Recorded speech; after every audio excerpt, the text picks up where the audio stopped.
The crash of that Air France plane is a bit similar to that one of the Air Asia plane, which crashed into the Java Sea during a storm in December. What's not clear is whether pilot error is to blame in the Air Asia crash, though experts do point out the plane stalled as the pilots were climbing unusually fast. That crash, along with one by TransAir and others by Malaysia Airlines, are shining the spotlight on whether pilots are adequately trained, especially in Asia. CCTV's Rian Maelzer has insight. More than 1 billion passengers flew on Asian airlines last year, a number that's doubling every 12 years. The fastest growing markets, such as Indonesia and China, are seeing double-digit growth. Boeing estimates that the Asia-Pacific region will need more than 200,000 additional pilots over the next 2 decades, 40% of the world's total.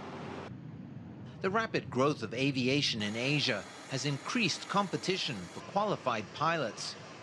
Pilot deficit or not enough pilots do surface up from time to time. It's cyclical. There are times where there's more than enough. There are times where there are shortages.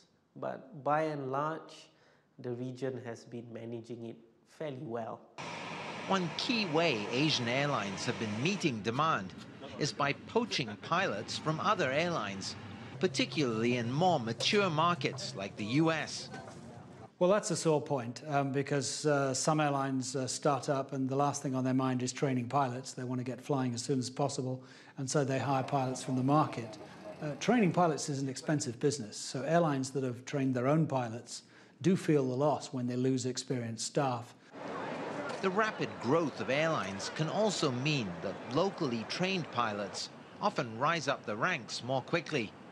The time it takes to move from first officer in the right seat to the captain's seat varies a lot depending on how rapidly the industry is growing, and we do need to look at the overall experience levels in the community. That's one of the reasons why the movement of pilots from one region to another, one country to another, is a positive feature, because it does mean that experienced pilots are moving where they're needed. But Herdman says Asia can't continue to count on drawing talent from elsewhere. Airlines and the industry as a whole need to ramp up pilot training to meet the ever-growing demand for air travel in this region. Rian Maelzer, CCTV, Kuala Lumpur.